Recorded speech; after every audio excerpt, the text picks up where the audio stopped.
ጃርማር እንኳን ለዚያ በቃ እንዲሁ ከጫካ አውጥቶ ለድርድር እነ እስክንድር ነጋስ መቼ ነው የሚሄዱት? እችም እንደዛ ጠቅሮ አይሄዱ። ፋኖ ለድርድር እንደ ኦነግ መቅረብ አለበት።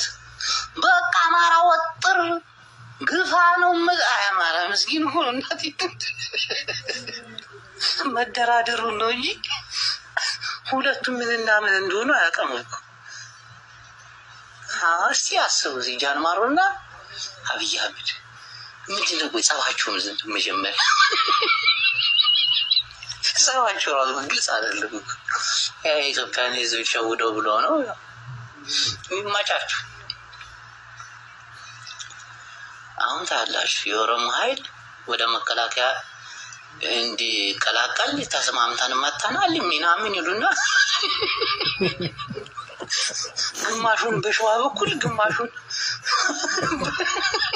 በአባይ በኩል አዝምተው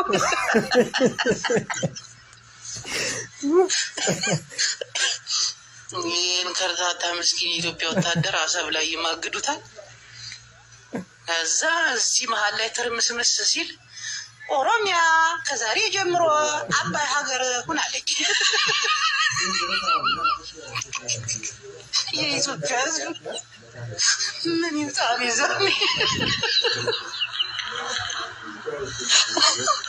እኛ ኦሮሞዎች ራሳችንን የቻለን ሀገር ሆነናል። ራሳችሁን የተችሉ ዘንድ ጭራሽ እናቴ ድንበራቸውን ከልለው ምናምን በሆነ ወታደር ነው የሚያስጠብቁት። አሁን እንኳን እንችላቸው እናቴን አንችላቸው እንዴት ተቀልዳለን? በኢትዮጵያ ሰራዊት እኮ ኢትዮጵያ እናዳከሙት እኮ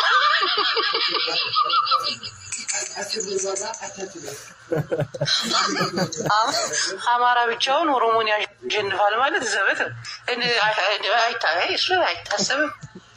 ተወኝ ዲያይ ትግራይም ብቻውን ኦሮሞን ያሸንፋል ማለት አይሆን። ትግራይና አማራ ራሱ አንድ ላይ ተደራጅተው እንኳን ኦሮሞን አይችሉትም። አይሆንም፣ እሱም አይሆንም። እንደ ኤርትራ ብትቀላቀል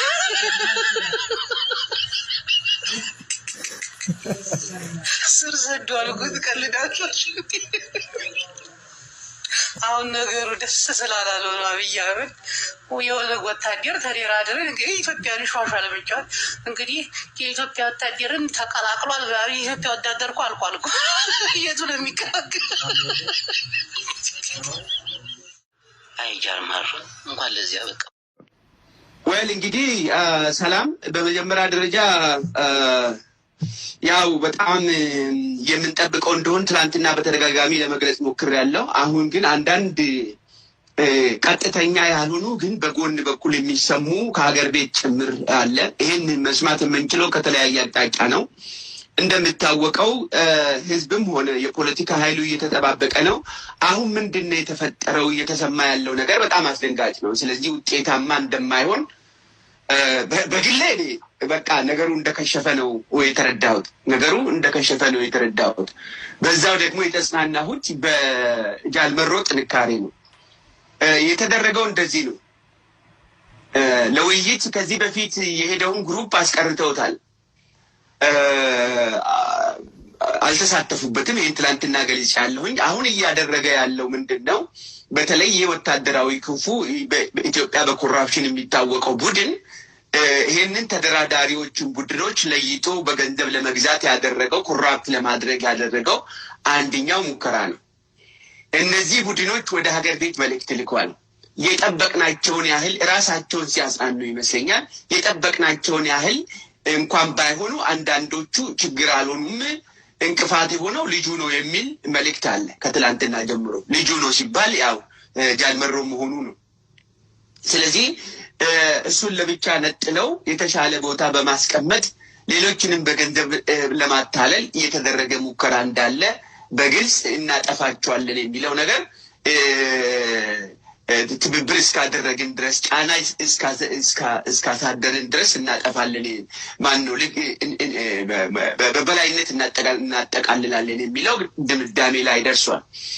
ይህን በመሆኑ ህዝቡንም ተስፋ በማስቆረጥ በአንድ በኩል ደሩ በዚህ ሰዓት ከትላንትና ጀምሮ በተለያየ የኦሮሚያ ኮማንድ በሚመራ የኦነግ ጦር ላይ ከፍተኛ የሆነ ድብደባ እየተካሄደ ነው።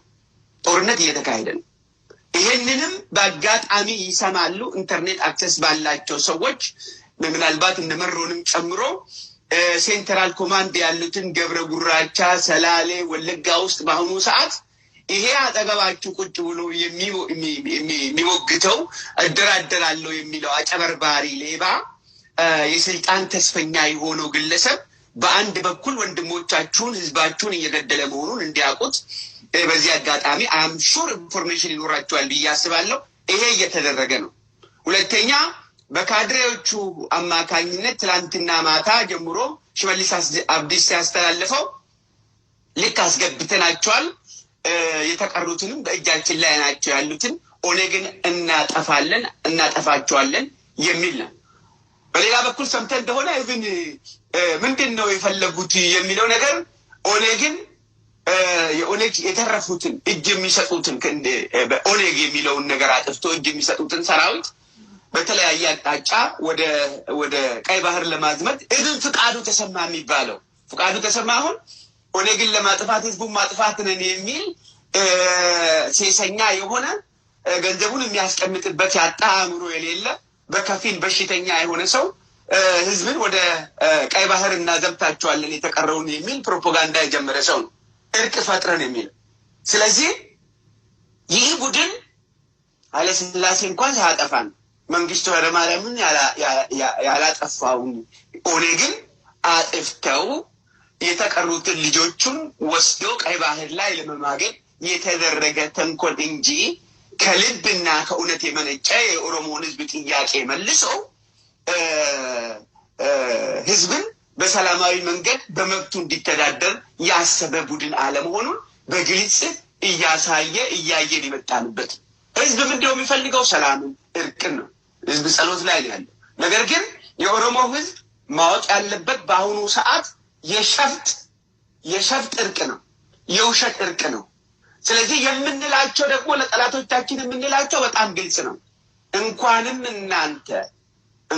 እናንተ አእምሮ የሌላችሁ ሆዳሞች እነዚህ ከጥንት ጀምሮ ኢትዮጵያን እናስተዳድራለን የሚለው ኦነግን አላጠፉትም። ማወቅ በአንጻሩ ደግሞ አንጠፋም። የኦሮሞ ህዝብ ኦነግ በቁርጠኝነት እንደገና ይታገላል። ሲጀመር አጀማመሩም ራሱ ቀፋፊ ነው የነበረው። መቼም እርቅ ሲባል ሁላችንም ሰፍ እንላለን እንጂ የድብቅ ነው የተካሄደው። በዚህ ዘመን እኛ ኦሮሞዎች ነን ስልጣን ላይ ያለ ነው እኔም ኦሮሞ ነኝ የሚለው ሰውዬ የኦሮሞ ህዝብ ፍላጎትና እቅድ ግልጽ ሆኖ ሳለ ከማን ነበር የምንደብቀው?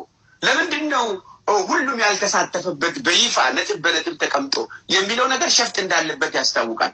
ስለዚህ ታንዛኒያ ላይ አሁን ምን ያህል እንስጣችሁ በገንዘብ ደረጃ ተባበሩ፣ አይናችሁን ጨፍኑና እናቅበርብራችሁ የሚለው እሳቤ እየሄደ እንደሆነ በግልጽ ይታወቃል። ህዝብ እየጠየቀ ያለው በዚሁ አጋጣሚ አንዳንድ ከህዝብ የተሰባሰቡ ነገሮች እየተሰማ ያለው ህዝብ እነ በቀለ ገርባን ጨምሮ ሌሎች ዝምታቸውን በዝምታ ዝም ያሉት ወገኖች አባቶቻችን እነ ጀነራል ታደሰ ብሩም እነ ዋቆ ጉቱም እነ ጃራም ለኦሮሞ የታገሉት ከጥንት ጀምሮ ህዝባችን ሞት ነው የደበቃቸው፣ አፈር ነው ዝም ያሰኛቸው እንጂ አሜሪካ አይደለም የተደበቁት፣ ኬንያ ገብቶ አይደለም የተደበቁት እንደና አሁን እንዳሉት። ስለዚህ ለምን በዚህ ሰዓት እነዚህ ጮማ ራሶች ወጥቶ በህዝብ በሚጫወቱበት ሰዓት ለምን ወጣችሁ ድምጻችሁን አታሰሙም የሚለው ደግሞ በግፊት እየመጣ ነው። ትላንትና ስትፎክሩ የነበራችሁ ሰዎች ምን ዋጣችሁ? በርግጥ ለማ መገርሳ የራሱ ሆነ እሳቤ ስላለ ነው ኤርሊ ነው ዝም ያለ። የለማ መገርሳን ዝምታ መቀላቀል ሰከንድ ሃንድ ነው እንጂ የትግሉ ስትራቴጂ ሊሆን አይገባም። ወጣችሁ ማለት የነበረባችሁ ማለት ነው። ስለዚህ በቁማችሁ ሞታችኋል። በዚህን ሰዓት ወጣችሁ ምንም ያላላችሁ ሰዎች በዚህን ሰዓት ጸጋዬ አራርሳ አሁን ወደፊት እየመጣ ነው ለመናገር ከሆነ። ስለዚህ ተምሯል የተባለው ግሩፕ አፉን ዘግቶ የሚቀመጥበት ምንም ምክንያት የለም። የተደላደለው ወንበር ላይ ለመቀመጥ ከሆነ እንደ እሳት ነው ካሁን በኋላ የሚታገለው ቡድን ነው እዛ ላይ የሚቀመጠውና በዚህም በህዝብ በጣም ከፍተኛ ቅሬታ እንዳለ በዚህ አጋጣሚ መግለጽ እፈልጋለሁኝ። ደሩ ይሄ ነው እየተካሄደ ያለው። በተረፈ ግን እግዚአብሔር ይመስገን በየክልሉ በየአቅጣጫው የተሰማሩት የኦኔግ ኮማንደሮች በአሁኑ ሰዓት የራሳቸውን ስትራቴጂ እየነደፉ ነው። ስለዚህ የኦኔግ ትግል ይቀጥላል። ተስፋ ቁረጡ። የታንዛኒያው ድርድር ከምንም የሚገባ አይደለም። ኦኔግ ትግሉን ይቀጥላል። ቢያንስ እኛ እኮ የምንጠይቀው ቢያንስ ይሄ ህዝብ እየፈጀ ያለው የኦሮሚያ ክልል መንግስት ቢያንስ የመዋቅር ለውጥ፣ የስትራቴጂ ለውጥ፣ የሰው ለውጥ ይደረጋል ብለን ነበር የገመትነው። ከዛ በኋላ እስሙዝ በሆነ ሁኔታ የፖለቲካ እሳቤ ይራመዳል ተብሎ ነው እንጂ በገንዘብ በመደለል አንድ ቦታ ላይ በስልጣን በመወተፍ ለልጆቹ ገንዘብ ብቻ በመስጠት ለሆድ ልክ አሁን ኦሮሚያ ውስጥ የትጥቅ ችግር የለም። በነገራችን ላይ ድሮ ህዝብ ዲያስፖራም ይሁን አገር ቤት ያለውን ባለሀብት ነጋዴ ነን ያሉት ባለሀብት ኢትዮጵያ ኦሮሞ የለም። ያላቸውን እየከፈሉ ነበር ጠመንጃ የሚገዙት። አሁን በቂ ጠመንጃ አለ። አሁን የአእምሮ ሰለባ የሆነ ህዝብ ነው ያለው። አንዳንዶቹ የአእምሮ ሰለባ የሆድ የተገዥነት ሰለባ ነው ያለው ኦሮሚያ ውስጥ።